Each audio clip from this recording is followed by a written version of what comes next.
allegiance to the flag of the United States of America and to the republic for which it stands, one nation, under God, indivisible, with liberty and justice for all.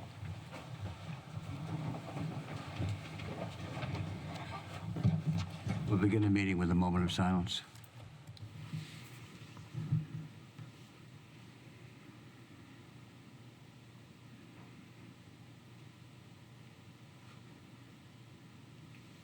I'd like to announce that the meeting is being recorded and televised by the local cable company. I'd like a motion to approve bill and payroll warrants. So moved. Second. Any discussion? All those in favor? Aye. Motion to accept correspondence in the read file. So moved. Second. Any discussion? All those in favor? Aye. Public forum. Now is the time for anyone in the public who would like to speak on something that's not on the agenda. Yes.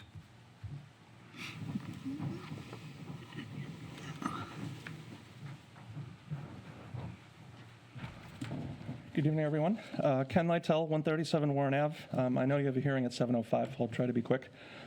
So I got my trash bill a few weeks ago, a little bit higher than I thought it would be, so I thought I'd pop on to the October meeting where the rate increase was discussed, and I saw that there was a indirect cost component that was added to the bill. I was a little surprised that I didn't hear that an enterprise fund was going to be created for it. If one is going to be discussed or talked about, then thank you. But otherwise, I'm kind of here to put the bug in the air to see if maybe we could shift the trash costs over to an enterprise fund instead of keeping it in the general fund. So doing this would provide at least a framework to determine the true cost of the trash service that we have, so that it's only funded by the user fees, by the residents that are using it, instead of having it lumped in with the general fund where all of the taxpayers are using it. It'll allow us to identify, as I mentioned, the total cost, while also allowing us to correctly consider how much exactly the indirect costs are, so we can identify those and have an official framework to account for it. It'll allow us to consolidate the revenue and the expenditures isolated in that one fund to show an operating performance, which would then lead to a retained earnings balance at the end if there is money left over, where there presumably is no capital costs associated with the solid waste enterprise fund, and where that money, 99% cannot be then turned back to the general fund. What you could use with it is, say, if there's a sharp increase in the trash hauler's costs, or if you end up switching vendors and there's a sharp increase, you could take some of what's left over, and instead of applying it all to the bill at the same time, you can maybe offset the increase so that the residents aren't feeling the burn all in 1 year. And removing the expenses from the general fund budget would also provide it into a separate fund so that it's protected from potential budget cuts or override discussions, since it would be considered a self-sufficient service, and it would take the stress, and it would take that increase in the budget, some of that stress away when you're trying to complete Article 2. If it is in the works, I think the timing works out pretty well, where we're just in the start of the budget cycle. Mass Division of Local Services would recommend that these kind of funds start on July 1st. So you could, and it also needs a town meeting vote, so there'd be about 6 months to sort of get that going. You could potentially sort of create an actual budget that you're planning on, and then maybe like I'm drawing a blank on the term, but like a quasi-budget, as if there was an enterprise fund being created to see if there were, if there was a decline in the budget deficit. And from what I remember before, obviously don't know what last year or the 2 years before, but from what I remember, the amount that we were putting in as the expenses on the general fund side was usually a little higher than the revenue we were estimating. So just from those two costs alone, not accounting for the printing and the mailing of the bills, I think would solve some of the budget deficit, if we were to look at that way. If there was a downside, I would say that that fund would have to be open for 3 years before you closed it. So it's a bit of a commitment if you were to go that way, but I just thought I'd put the bug in the air if you were to go towards the enterprise route for the trash service. Thank you very much. John. John Galvin, 41 High Street. I really wasn't planning to talk, but since I heard Mr. Lytell talking about a subject that's close to me, unfortunately, I wasn't able to make the meeting two meetings ago when you had the vote for the trash. I had to work, but it had I've been here, I would have stood up against it, saying that I think it's, why are we doing this now? We've done this for so long, and now all of a sudden we're gonna do an extra fee for an indirect cost that, obviously could be done right if we listen to what Ken has to say, but I'm just curious how we're gonna spend this money. I mean, by my calculations, which are my calculations, I'm guessing this is about $50,000 more of revenue that's gonna come into the town. How are we gonna spend that? Where is that money going to go in fiscal '26? It's not appropriated anywhere in the budget. Where it's going is a local receipt. So basically, the money's going to go in as a local receipt, and it's going to sit there. How are we going to spend it? It's going to have to get appropriated somehow. It just seems crazy to me that we did it this way, and it's not going to be able to get spent. I guess in January, it could come up as a line item somehow, but indirect costs are offsets to budget. It's not a revenue. I mean, if you look at our water, sewer indirect costs, they aren't used as a revenue towards our budget. They're used to take things away from our budget. So basically, if we're going to find $50,000 to take away from our budget in January, we can't do anything else with that money. It's just going to sit there. It's not getting spent anywhere. It's going to come back as free cash. So I just, I hope we have a plan for that. I hope the accountant has a plan on what we're going to do to actually spend this money in fiscal year '26. Okay, thank you, John. John? Can we wait till after 7:05, Ted? No, you can go ahead. Don Byers, 20 Russell Road. I listened to the last meeting, and Chair Kowalski mentioned about how we've always helped Whitman kids. I believe that some financial decisions in the past have prevented Whitman from supporting the schools as best as we could have. So I'm just going to run down just a little bit of a timeline here. You mentioned the 2007 DESI memo. If that had been followed, right, we would have certainly saved Whitman some funds early on by using the statutory method. In 2011, the funding source for a much-needed new police station was not a debt exclusion and no tax increase to citizens. Rather, it came from free cash for many years. By generating free cash, you would have had to plan and budget for that throughout those years, so in essence, pulling from other departments. 2018, a regional agreement was presented to town meeting and rejected or passed over, and that regional agreement would have implemented the statutory method in 2018. Also, 2018, committee board member Brian Bezanson motioned to use $800,000 in free cash to support the school, so it looked like a noble effort, but in fact, we could have used the statutory method, and Hanson could have paid that at that time when Whitman used free cash that could have gone towards departments and capital expenses. 2019, the decision was made for a debt exclusion on that police station. So it came to be realized that the funding source should have been outside the levy, but a tax increase. Also, 2019 was 19 staff laid off at Whitman-Hanson Regional School District because at the same time, the towns were not able to fund those assessments. 2020 came the compromise where the town was willing and ready to pay $500,000 to Hanson for their share of the schools. So while Whitman was always ready to help Hanson, they didn't necessarily help Whitman out themselves by using that money for our town. And then in 2021, a strategic plan came. And that was important because there were challenges identified in the town, IT needs, facilities demands, and it actually identified that the town's pay scale was too low. So at that time, it was identified as a growth year in 2022. So $2.8 million was realized in free cash, which tells me that there were some perhaps recurring operating expenses that were used for one-time free cash at that time and funded by perhaps COVID, one-time money.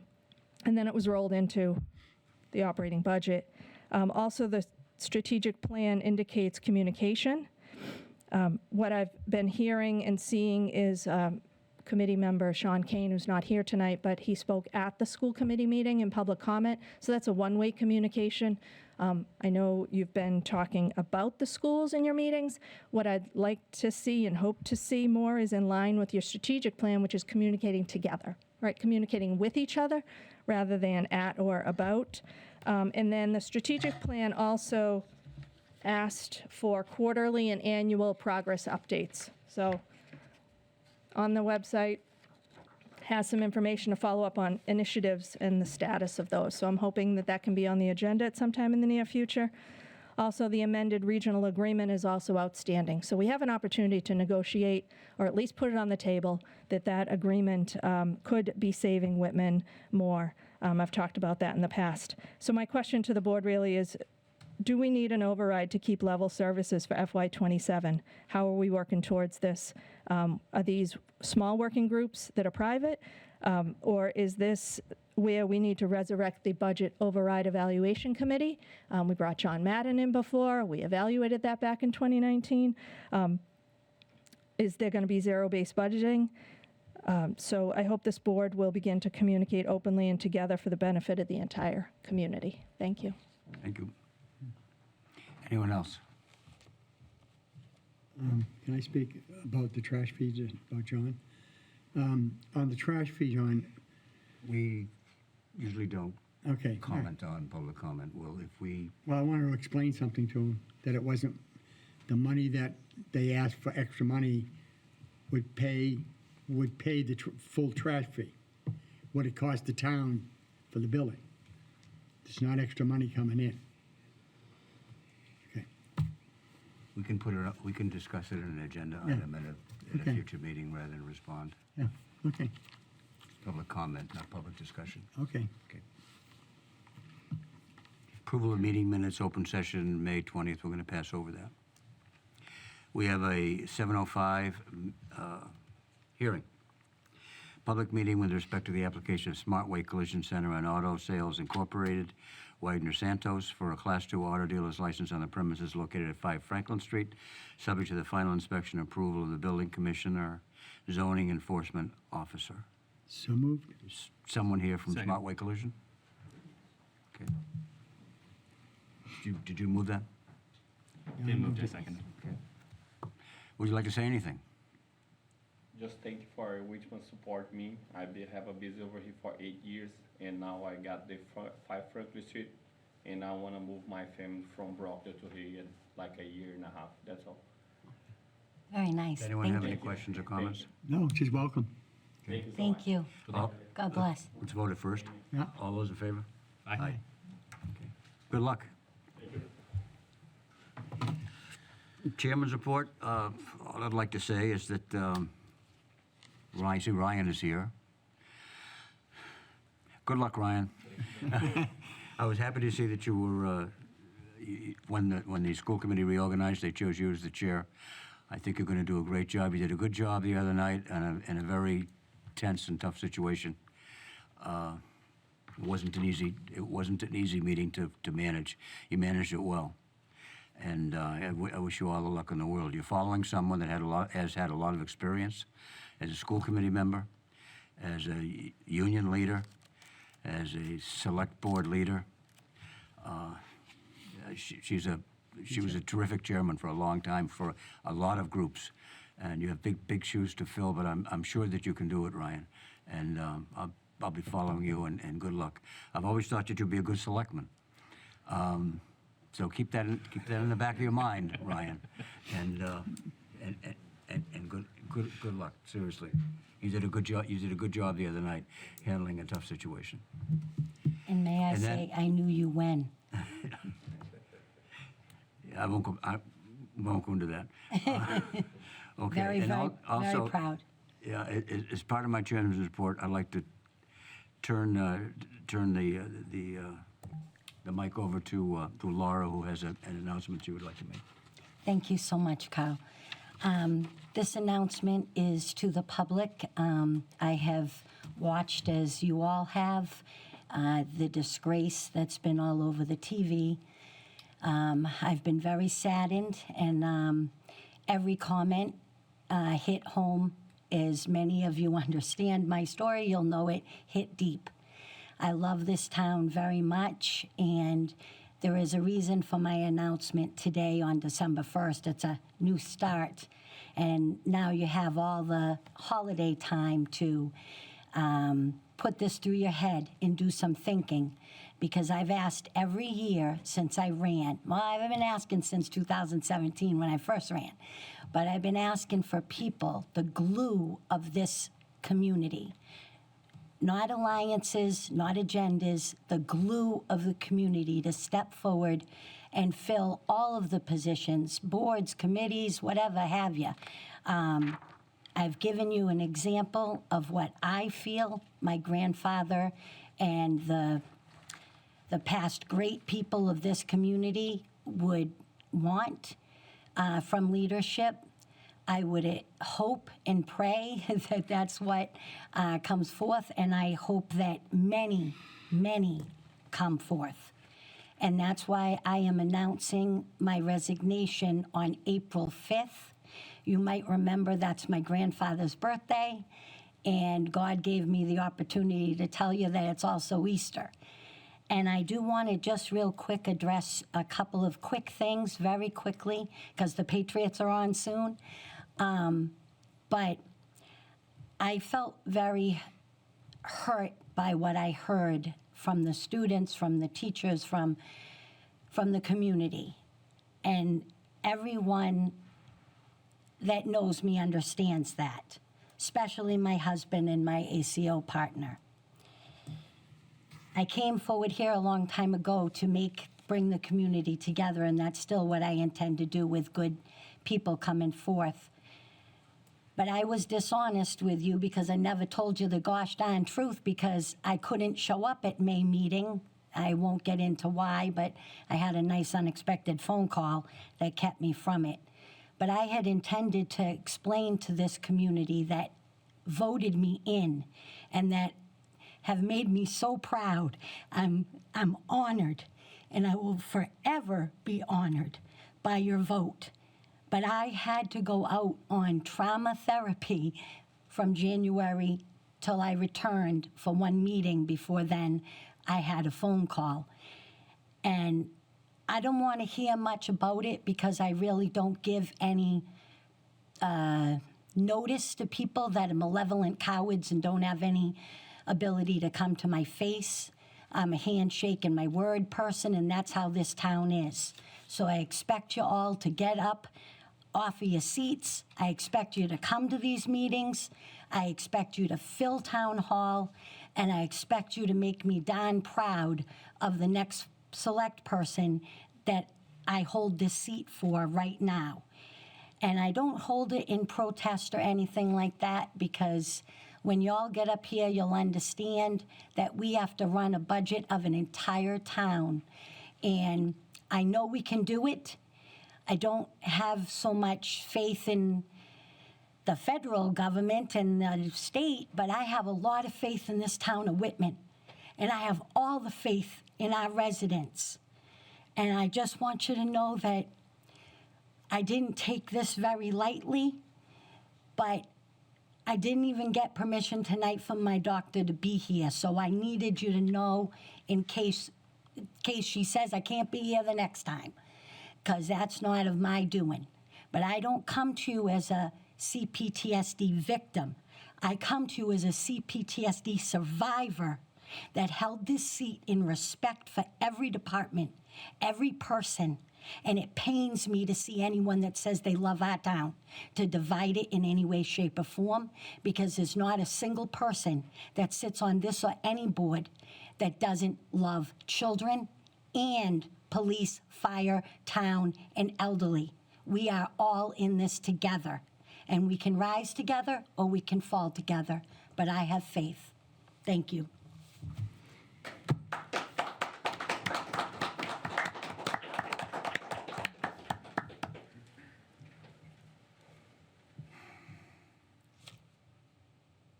New business. Renew the following licenses for calendar year 2026, subject to payment of license fee. No outstanding tax issues, the submittal of all required renewal documents, and the approvals were required of the building and fire departments. I'm not going to read the whole list, but the categories are all alcohol club, all alcohol packaged goods stores, amusement, live entertainment, automatic amusement device, Class 1 auto dealers, Class 2 auto dealers, common vitlers, common vitler all alcohol, congregate housing, farmer series pouring permit, general all premises all alcohol, public entertainment on Sunday, rooming house. 14, number 14, wine and malt packaged goods stores. Is there a motion So to moved. accept those Second. licenses? Is there I any, have some discussion for that. okay, Very brief. So in March of 2024, we asked the town administrator to do a survey of license fees by surrounding communities. We never acted on those. So as it stands, most of our license fees are still at the point that they were set in 1984, 1990, 1994, 2005, 1986. So I'd like to see us discuss this on an agenda in the near future to revisit some of these. okay. But people have already paid these license fees, so I'm not going to stop it now. Any further discussion or questions? All those in favor then? Aye. Next item on the agenda is to consider extending the closing time for Club and Common Vittler liquor license holders to 2:00 a.m. on Monday, January 1st, 2024 for New Year's Eve celebrations. I'll make that motion. Is there a second? Second. Any discussion? All those in favor? Aye. Schedule a special town meeting. Mary Beth? Yes, so the tax rate was set last week, so we had to wait for that before we could schedule the special town meeting. And I'd like to schedule that for sometime in January. The two dates that we're looking at are the 12th and the 26th. The 19th is a holiday, so I didn't know if you had a preference for either one of those. I'd January. like to, January 12th or 26th, I'd like to set it tonight, open the warrant, and then we can close it on the 15th. What do you think, folks? January 12th? Any is fine with me. That works with me. Okay, January 12th then. What time? I think it's the. So the last time we had a special town meeting, we had it at 6 o'clock. We did get some feedback that really was a little too early for people who had a commute to get home Right. and then get here by 6. You might want to try 6:30 this time, still a little earlier, but Yeah, 7's kind of late, but 6:30. 6:30? 6:30 on January 12th? Yeah. Okay, someone like to move that? I'll make that motion. Second. Discussion, all those in favor? Aye. 6:30 on January 12th, special town meeting. Okay. Budget update. Quick We'll- question. Will a citizen's petition be able to be included in that warrant? Is it still open, or are you just opening it now? just opening it now. So I could get time to get my 10 signatures together and get something in? John, I do believe that the threshold for a special town meeting citizens petition is 100, not 10, but double check with the clerk on I that. think I can get 100, Okay. but thank you Yeah. for letting me know. Okay, and the warrant will be closed on what date? The 15th is our next meeting, so Okay. we can discuss closing it there. I do have to have it posted 14 days before the special Okay, so with the town clerk. it'll be closed on the 15th. Right now, okay. we're closing on the 15th. You get that, John? sorry? It'll be closed on the 15th? 15th of December. Correct. Yeah, right, okay. Okay, budget update. Mary Beth, nothing. No, not today. Sean is not Sean. here, and I believe he's hoping to have a joint meeting with the FinCom, possibly on the 15th Okay. of December. Okay. Next item on the agenda is the town administrator's report. Okay, so I have two things. One of them is I wanted to announce that John Noska recently resigned as chair of the Board of Assessors. So a notice of the vacancy was put up on the town website as a news flash. They also announced it at their last Board of Assessors meeting. And the Board of Assessors would like to put on the next agenda to jointly appoint a candidate to fill the vacancy on their board until the upcoming town election in May of 2026. didn't seem right to rush it today because we needed to get word out there. We wanted to announce it at our meeting, they announced it at theirs, and it's also on the website. So that will give more time, and then we could take care of that at the next meeting. And the other item is the Whitman Middle School intermunicipal agreement. So today, I had a meeting to discuss the idea of the town possibly taking over the funding of the Whitman Middle School building project, as it seems that the district may not have their final 2024 audit by mid-January, which is when our financial advisor suggests it's needed to borrow timely. The district and the auditors are working towards a goal of having the fiscal '24 audit completed by February 1st, but they even thought that was a bit of a stretch. However, while all the requested initial documents have been submitted to the auditors at CLA, the audit cannot begin until the fiscal '23 audit has been finalized. I asked about that, and the fiscal '23 audit has been sent to the district, I believe it was last week, for their review and submission of some final documents. I think there's a disclosure or something that they still need to do. It's not uncommon for additional information to be requested from auditors during an audit as they work through the initial information and find they need supplemental supporting documents. So while everything has been uploaded, CLA hasn't looked at it yet because they want to tie up the '23 completely first. Then when they look at it, they always come back requesting more information. So during our discussion today, and on the call was Jeff Simonak and George Farrow, Beth Stafford, Brian Hyde, the treasurer from the district, our accountant here, and our treasurer collector. We had bond counsel on there, and we had Unibank fiscal advisors, and we had Jennifer Cook from CLA, from the auditors. So during our discussion today, it was decided that the district will reach out to MSBA to discuss the potential plan, and the financial advisor, Ben Oglesby from UFASI, Unibank Fiscal Advisory Services, will set up a meeting with the Department of Revenue, and I'll attend that along with bond counsel, to discuss the idea of possibly taking over the borrowing. Bond counsel will draft the IMA, the intermunicipal agreement, for the Whitman-Hanson Regional School Committee and the Whitman Select Board to consider to have the town take over the borrowing. Bond counsel will also draft the related motion and article for the upcoming special town meeting. And this idea is being explored because the town has a completed fiscal year '24 audit, which is required to go out to the competitive market to borrow for a building project, and the district may not have their audit completed in time to borrow in March. If the town took over the borrowing, it is expected that the town would receive a more favorable interest rate than if the district needed to borrow the funds without a rating due to an incomplete audit. The lower interest rate would translate to a lower cost to Whitman residents on their taxes for this project. Currently, the district is planning on borrowing $60 to $70 million when the ban matures in March. They need $30 million will be needed to pay off the current ban, and the balance will be used to fund the project's ongoing costs. So right now, there'll be a few meetings that we have, MSBA and the DOR, and some documents will be drafted, and then it will go off to the school committee and to the select board for consideration. The district, Brian Hyde, he wants to go forward with the audit, and that's great, and they can see if they can get it, but they don't just have to get their '24 audit, they also have to then get their rating reinstated. We're talking less than 45 days. I don't see it happening, being complete. Looking at the '23 is just being finalized now.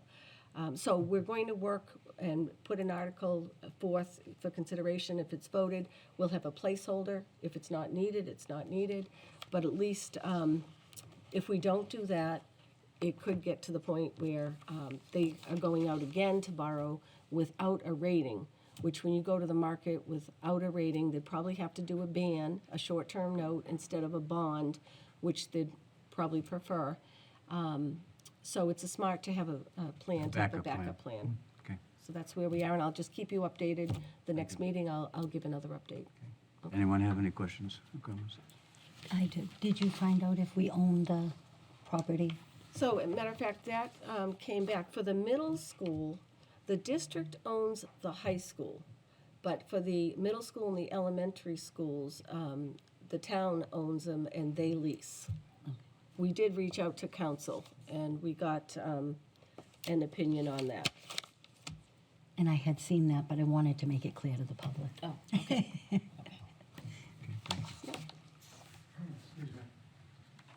Yep, Randy.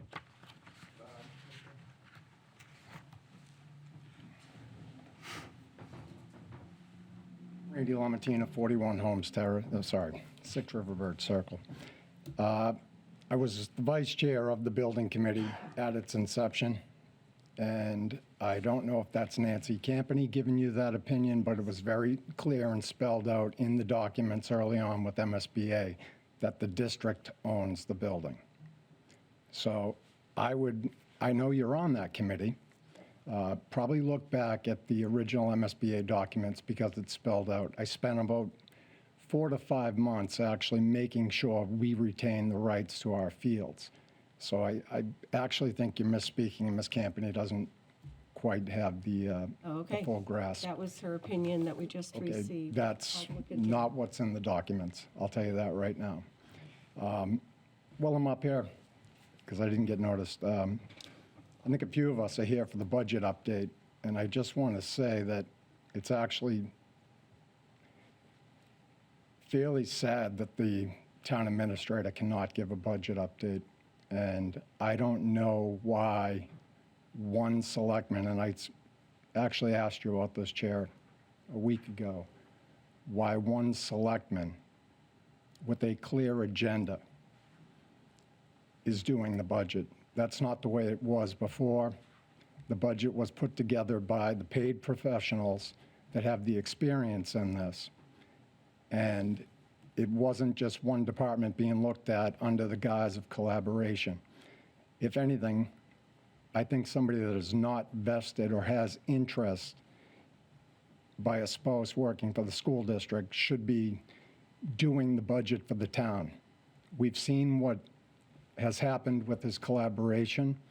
$500,000 of free cash was thrown out the window at the school district when this board got steamrolled by what really amounts to no more than a recommending body on what should be your financial budget presented to this board. So it's pretty disheartening that you cannot give a budget report. And I think that speaks volumes of probably what's going on here, that the two professionals are not doing the budget, and that budget's getting discussed by you, the board, in its entirety. I don't think one member of this select board, that's certainly not what we voted for, doing the budget. He doesn't have the experience. He has an agenda, and I just think it's wrong. Do you have a response to that? Yeah, Sean does not do the budget. Pardon? Sean does not do the budget. Then could you give us an update? Sure. I don't have the documents with me today in front of me, but I've been working on the budget. I did send documents to the Finance Committee. It's ever changing. As of today, I believe the deficit is about $675,000. The only thing that Randy has done, like he likes to do the presentations or whatnot. He doesn't work on any department's budgets. They don't go to him. He doesn't have any input. As far as entering them into the system, I'm meeting with the departments. So that's all me that works on the budget with the FinCom. It's not Randy, I'm sorry, not Sean. Not Sean at all, so. May I say something? Although I completely understand your concern, I find it inappropriate, possibly, to call out Sean when he's not here. And you brought light to his wife working, but you didn't bring any light to Mr. Evans' wife. We have to be fair. And if you're going to call on one, you need to call on both. And this is the separation of the town that hurts the town. It comes across as Mary Beth is not doing a job. And Mary Beth has done a good job. I didn't put us into this situation. And to be quite frank, I would literally like for you to run if you feel that you can make a difference. I invite you to. But Ms. Howe, I please- wouldn't run again. Okay, but Because that's a- apparently it's okay to attack kids, but I'm not going to get No, into that. nobody But I'm going to attacks address, I'm going to address children, your, and I'm how going to dare address your you? comment. How dare I'm going to, you? no, You jog by my house and you spit on my property, but don't tell me you don't. My husband Keep embarrassing watch you all the yourself, time. ma'am. I'm not embarrassing keep embarrassing myself, yourself. sir. I will address Don't Mr. embarrass Mr. Kane or the Miss fact Carter. Mr. Evans has remained silent speaks volumes. The He- fact He's that not you pushing came an up here opinion, to he's not advocating for disrespect anything. people And I speaks also know volumes. that Mr. Evans has filed the proper disclosures. Okay? That's fine. So if he does things properly, fine. if he does You things don't come properly, up and you I throw don't need to Sean call him Kane out. under Just the because you bus. wanted to and you can't do it here, you do it on social media. What are you talking about? You know what I'm talking about, You say miss. anything you like, sir, because I'm an open book. I know you and are. that's great. You want to Chair, talk about how we I'll say why I handle didn't each other? address Mr. Evans. It's because he's basically remained silent during the budget process. He's not weighing in on one particular item, so I don't think I have to attack him. I'm up here because actually Sean, I believe, set this meeting. So the No. fact that he's not here, Well, speaks you volumes. can always take out a citizen's petition and get it to be handled by a business manager. And that's your job until April 5th. yeah, that's right, April 5th, exactly. A very proud day. Okay, I'm going to end this discussion. It's not going anywhere where I want it to go. Thank you very much. Is there a motion to adjourn? So moved. All those in favor? We're out of here.